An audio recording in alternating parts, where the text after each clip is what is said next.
Ibu Ratu ingin memanah mati putrinya. Melihat putri segera tewas seketika, penyihir tanpa ragu berbalik dan menghalangi pukulan mematikan dengan tubuhnya. Adegan ini membuat putri terkejut dan terdiam di tempat.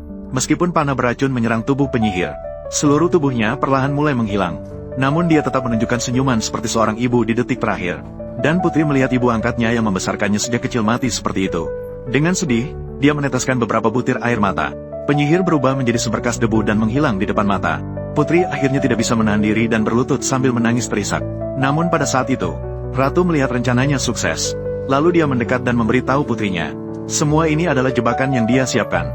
Saat itu, putri yang mengetahui kebenaran membenci ibu Ratu hingga ke tulang. Dia berniat mengepalkan tangan dan maju untuk memukul mati ibu Ratu yang licik. Namun, tiba-tiba dia dihentikan oleh tentara. Sebelum putri sempat bereaksi, dia sudah diperintahkan untuk ditangkap. Namun, saat Ratu berdiri di puncak kastil dan mengangkat tangan, dengan keras mengumumkan kegembiraannya atas kemenangan, keajaiban terjadi. Saat debu yang berserakan mulai menyala kembali, dalam sekejap, itu berkumpul menjadi api yang terbang. Di tengah tatapan ketakutan semua orang, penyihir itu bahkan terlahir kembali dari api menjadi seekor phoenix hitam raksasa. Pemandangan yang begitu menakjubkan langsung membuat Ratu ketakutan. Penyihir itu hanya mengibaskan sayapnya dengan lembut. Kastil itu pun langsung runtuh. Dia benar-benar ada sebagai makhluk yang tak terkalahkan. Namun, ini tidak membuat Ratu menyerah. Namun, saat kedua orang itu saling memandang dengan penuh perasaan, Ratu yang tidak tahu hidup atau mati tiba-tiba mendapatkan ide. Dia memanfaatkan kesempatan untuk mendorong putri ke jurang yang dalam. Saat dia hampir jatuh, dia akan mati terjatuh atau terhempas. Penyihir dengan tegas berlari maju dan melompat turun. Sebelum mendarat, dia dengan cepat memeluk putri dalam pelukannya. Gaya dorong saat jatuh dengan cepat, menjatuhkan penyihir dengan keras ke tanah dan meluncur ratusan meter sebelum berhenti. Apa yang sebenarnya membuat penyihir menjadi seperti hari ini? Awalnya dia adalah seorang peri yang cantik dan baik hati. Takdir membawa mereka bertemu secara tak terduga. Peri itu pertama kali berjabat tangan dengan anak laki-laki manusia. Namun secara tidak sengaja terluka oleh cincin anak laki-laki itu. Anak laki-laki itu buru-buru meminta maaf dan tanpa ragu melepas cincin dan melemparkannya jauh. Adegan ini seketika menyentuh hati gadis itu.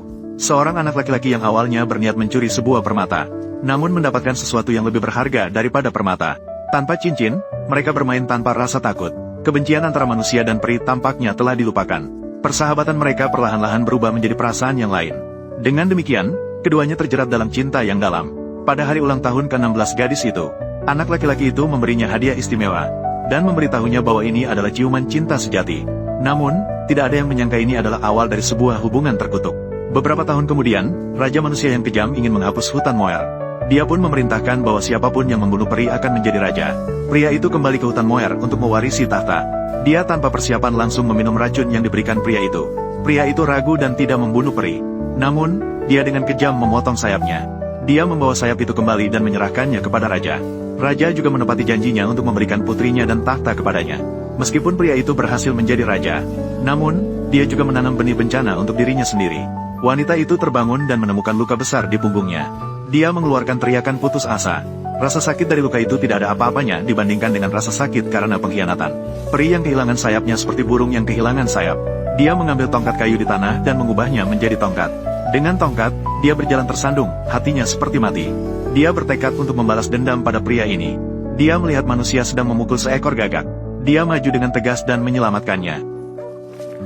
Gagak itu bersedia mengabdi padanya sebagai balas budi atas nyawanya yang diselamatkan. Wanita itu memintanya untuk menjadi mata-matanya. Dia ingin tahu mengapa pria itu mengkhianatinya.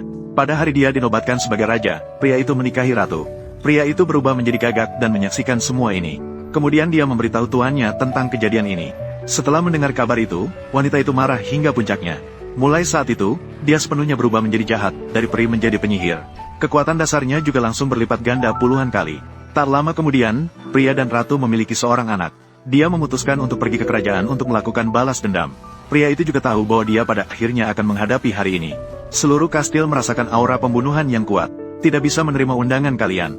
Itu benar-benar membuatku merasa sangat sedih. Tempat ini tidak menyambutmu. Perkataan raja tidak mengejutkannya. Karena penyihir sudah lama memperkirakan ketidakpeduliannya. Kemudian dia mengutuk putri kecil. Harus mendapatkan ciuman cinta sejati untuk membangunkannya. Dia ingin membuktikan apakah di dunia ini benar-benar ada cinta sejati. Sebelum matahari terbenam pada hari ulang tahunnya yang ke-16. Dia akan ditusuk oleh spindel di alat tenun. Terperangkap dalam tidur yang mirip kematian. Dia tidak akan pernah bangun dari tidurnya. tetapi yang bisa membangunkannya hanyalah ciuman cinta sejati. Raja yang panik juga tidak tinggal diam. Demi keamanan putri kecil, dia memerintahkan untuk membakar semua alat tenun. Dia bahkan mengunci sisa-sisa itu di gudang kastil. Sementara itu, putri kecil diserahkan secara rahasia kepada 3 peri untuk dibesarkan, agar mereka membawanya jauh dari istana untuk bersembunyi di hutan. Sampai dia berusia 16 tahun, baru bisa kembali ke kastil. Dia mengira rencana ini sempurna. Namun, dia tidak tahu bahwa jejak mereka sudah ditemukan oleh burung gagak. Penyihir seringkali diam-diam muncul di depan jendela untuk menakut-nakutinya. Putri kecil tidak hanya tidak takut. Sebaliknya, dia malah menunjukkan senyuman manis padanya. Penyihir perlahan-lahan menyukai gadis kecil di depannya. Seiring bertambahnya usia, putri kecil tumbuh perlahan. Ketika dia mengejar kupu-kupu di antara bunga dan menghadapi bahaya, dia hampir jatuh dari tebing. Dengan dorongan dari dalam hatinya, penyihir akhirnya menyelamatkan gadis kecil itu. Dia selalu menjaga dari tempat gelap dengan diam-diam. Hari ini adalah pertemuan pertama mereka berdua. Meskipun penyihir mengatakan tidak menyukainya, tubuhnya sangat jujur. Melihat gadis kecil yang polos dan tak berdosa, ingin memeluknya. Penyihir tetap memeluknya. Bahkan ketika dia mengelus 2 tanduk di kepalanya, dia tidak merasa terganggu. Saat itu, perasaan kasih sayang seperti seorang ibu tiba-tiba muncul di dalam hatinya. Dalam sekejap, gadis itu tumbuh menjadi seorang gadis kecil. Hidup tanpa khawatir di hutan Moer. Dia juga sangat senang bermain dengan para peri. Bahkan jika tanah secara tidak sengaja mengenai wajah penyihir, dia tidak akan marah. Melihat wajah bahagia gadis itu, penyihir menyesal karena kutukan yang diberikan oleh pria. Pada malam hari, saat gadis itu tertidur, penyihir ingin datang untuk membebaskan gadis itu dari kutukan. Namun dia menemukan bahwa kutukan itu terlalu kuat, tidak peduli seberapa keras dia mencoba, dia tidak bisa menariknya kembali. Hasil seperti ini membuatnya merasa sangat bersalah. Pada hari ulang tahun ke-16 gadis itu, kutukan mulai terwujud. Jari-jarinya yang tak terkendali menyentuh jarum pemintal. Dalam sekejap, dia terperangkap dalam tidur yang abadi. Dan penyihir juga merasakan kedatangan kutukan. Dia segera bergegas ke kastil kerajaan Moer.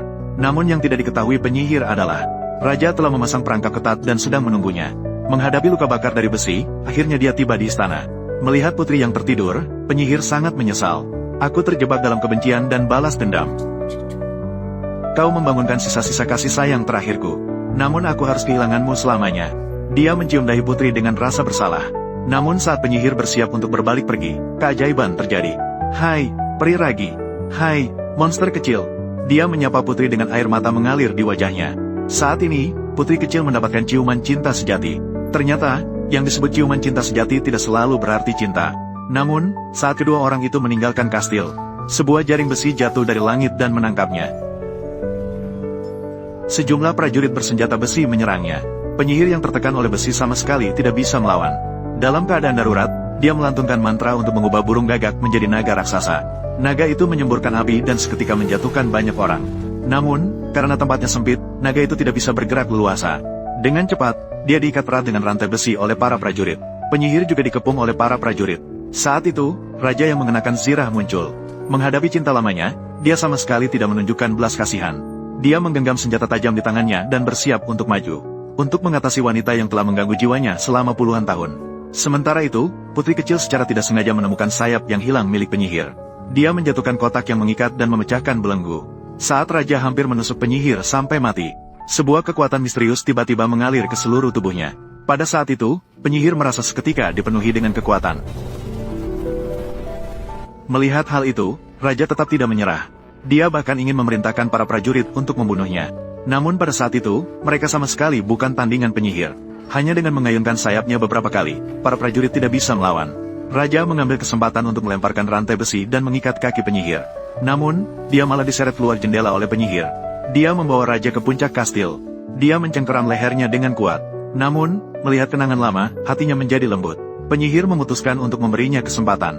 Namun, saat dia berbalik untuk pergi, raja yang tidak menyerah malah berniat membunuhnya. Dia menangkap penyihir dan melompat dari kastil, ingin mati bersamanya.